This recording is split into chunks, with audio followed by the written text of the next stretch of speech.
नमस्ते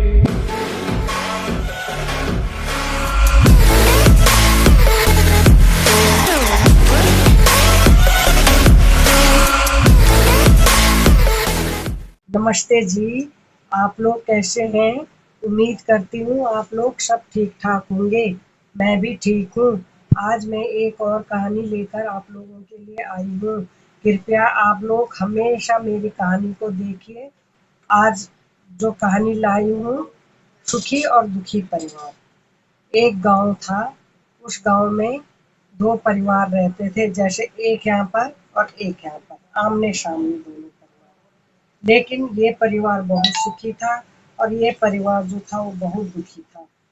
दोनों के सामने आमने ऐसा था कि जिस ये सुखी परिवार में जो था वो उनके माता जी के 4 बेटे थे और 4 बहुएं थी। वो बहुत अच्छे थे। उनके घर में शांति ही शांति, सुख और शांति थी, क्योंकि उनका परिवार में कोई गलत नहीं बोलता था, किसी को गुस्सा नहीं आता था। चाहे कितनी भी बड़ी गलती हो जाए, लेकिन उनको गुस्सा था ही नहीं उनके मनों में। और एक दिन क्या हुआ कि सारे के सारे बहुएं आई, वो भगवान ही उनसे करवा रहा होगा। और सब ने क्या करा कि दाल में नमक डाल दिया। डालते गए डालते गए डालते गए, और बेचारे बेटे आते हैं हल चला के खेत से, और खेत से आते हैं घर में माँ होती है, अपने बच्चों को नीचे चटाई बिछाती है और बोलती है चलो बच्चों खाना खा लो। पहले बेटों को खिलाती है और फिर बेटे बैठ जाते हैं चटाई में, और बेटों के लिए थाली लगाती है माँ। और जब खाना परोसती है, तो जैसे उनके मुंह में खाना जाता है, वैसे वो देखते हैं कि इतना नमक होता है कि वो बहुत उनके जीभ में मुंह में लगता है। तो वो अपनी थाली को पीछे कर देते हैं, और माँ बेचारी बैठ के जब वहाँ खाना परोसती है, तो वो यूँ देखती रहती है कि मेरे बच्चों ने आज खाना क्यों नहीं खाया, ऐसे क्या बात होती है, क्या बात हो गई है। माँ जब ऐसे करके देख के सोच में पड़ गई, तो माँ ने जरा सा अपने लिए रखा एक कटोरी में ही, बोला मैं देखूं टेस्ट करके। तो माँ ने जब कटोरी में खाना चखा, तो माँ ने भी बस एक निवाला घूट नहीं पाई, इतना नमक था उस खाने में। माँ ने भी उधर रख दिया कटोरी। माँ ने भी कटोरी रख दिया, तो उसके बाद रह गई बहुएं। अब बहुएं आई, बहुएं पहले के जमाने में सास खाना परोसती थी बहुओं को, बेटों को, चाहे वो कितने भी बुढ़ी हो। वो बोलते थे हमारी माई हमें देती, हर हर घर में सास से खाना डलवाते थे। और उन्होंने क्या करा, फिर बहुओं की बारी आ गई खाना खाने। सास ने बोला चलो बेटा तुम भी खाओ। बहुएं आई, और बहुओं ने भी जैसे जैसे खाना मुंह में डाला, वैसे वैसे नमक ही नमक, नमक ही नमक। और बहुओं ने भी किसी से कुछ नहीं पूछा, किसी ने किसी से कुछ नहीं पूछा। उन्होंने भी थाली आगे रख दी, और वो सारा खाना क्या है कि गाय भैंस के लिए एक बड़ा सा तौला होता है तांबे का, उसमें रख दिया। और गाय भैंस भी कैसे खाएगी भाई उस खाने को, वो तो इतना नमक था उसमें, तो वो भी नहीं भूख सकते उसको। उन्होंने उसमें फिर पीने के लिए मतलब कुछ रखा और चीज रखा। गांव में जैसा भूसा होता है वो होता है, उस खाने में भूसा वगैरह मिलाया कि गाय भैंसों को खिलाएंगे। और फिर बेटे रह गए भूखे। फिर बेटों ने क्या करा, माने कि मेरे बेटे काम करके आए आए हैं, इनके कैसे भूखा रखूं मैं। और बेटों के लिए फिर थाली में चावल परोसे और झुमोरा परोसा। और उनको फिर दही, गांव में तो पहले के जमाने में दूध दही बहुत होता था, भैंसें होती थी ज्यादातर लोगों की, तो उनको फिर दही के साथ माँ ने चावल परोस के दही के साथ खा लिया।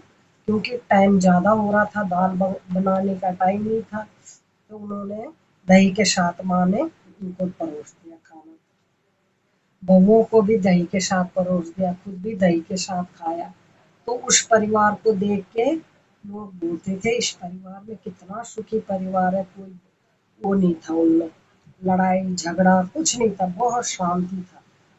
जो सुखी परिवार था उसके बारे में मैंने आपको बता दिया। तो सुखी परिवार वालों को मैं एक साइड रखती हूँ अभी फिलहाल के लिए। और जो दुखी परिवार था, उनके परिवार में बहुत कलेश होता था, बहुत दुखी थे वो लोग। कोई ना कोई मरता था, कोई ना कोई उनके परिवार में से जाता था। उनका परिवार में वो कलेश की वजह से जो कहीं भूत प्रेत होते हैं जब, तो वो एक जगह भूत भूत प्रेतों की जो घर होता है, उन्होंने बोला, भूत की माँ ने बोला कि बेटा तू क्यों लोगों के घर में जा रहा गालियां खाने।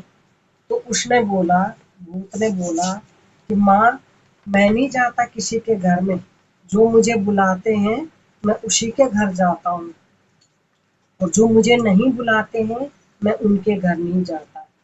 उस परिवार को देखना माँ, जहाँ कितनी शांति है। मैं वहाँ कभी गया? क्योंकि उन्होंने मुझे कभी नहीं बुलाया, कभी मुझे याद नहीं किया। उनके घर में देखो कितनी शांति है, तो मैं वहाँ क्यों जाऊँ? क्योंकि वो मुझे नहीं बुलाती। और जो ये घर दुखी घर है, दुखी परिवार रहता है जहाँ, उस घर में देखो वो बार बार मेरे को बुलाते रहते हैं, बार बार मेरे को पुकारते रहते हैं, तो मैं वहीं जाता हूँ। उन्हीं के घर से किसी न किसी को मैं वहाँ उठाता हूँ, क्योंकि वो मेरे को याद करते हैं तो मैं जाता हूँ।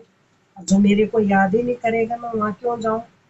तो इसलिए माँ मेरे को मत रोका करो। जो मेरे को पुकारेगा मैं वहाँ जरूर जाऊंगा, और जो मेरे को नहीं पुकारेगा, उनका परिवार देखो कितने सुख और शांति से रहते हैं। वो सुखी है और ये दुखी है। इससे हमें पता चलता है कि जो सुखी परिवार था वो कितना खुश थे, कितना दुख खुशी, उनके घर में शांति थी। चाहे उनके घर में नमक रोटी खाते थे, लेकिन वो लोग कभी कलेश नहीं करते थे, अपने मुंह से गलत शब्द नहीं निकालते थे। तो इसीलिए उनके घर में सुख ही सुख था, सुख ही सुख था। कभी उनके घर में मौत नहीं होती थी, कोई कुछ नहीं होता था। जो सुखी परिवार था उस घर में बहुत सुख से लोग रहते थे, नमक रोटी खाते थे, लेकिन कोई गलत शब्द नहीं निकालते थे। और कितना बड़ा फैमिली थी उनकी, 4 बेटे थे, 4 बहुएं थी, एक माँ थी, 9 जने रहते थे, लेकिन सबके शांति। कुछ भी होता था वो चुप रहते थे, कोई गलत काम भी हो रहा है वो बिल्कुल चुप रहते थे। लेकिन इसीलिए भगवान ने वहाँ शांति शांति दे रखा था। काल की माँ जो थी वो बोलती थी तुम सुखी परिवार में क्यों नहीं जाते? तो वो बोलता था कि माँ मुझे वहाँ से कोई बुलावा नहीं आता, तो मैं वहाँ क्यों जाऊँ? वो भगवान का वास है, ये काल का वास है, ये रोज बुलाते हैं, तो इसीलिए मैं वहाँ जाता हूँ जहाँ भगवान का वास है, वहाँ मैं नहीं जाता। तो बहन और भाइयों, आप लोगों को अगर मेरी कहानी पसंद आई हो तो आप लोग लाइक करें, शेयर करें और सब्सक्राइब करें। और धन्यवाद करती हूँ आप लोगों के लिए। और आप लोग मेरी कहानियों को रोज देखिए। नमस्कार।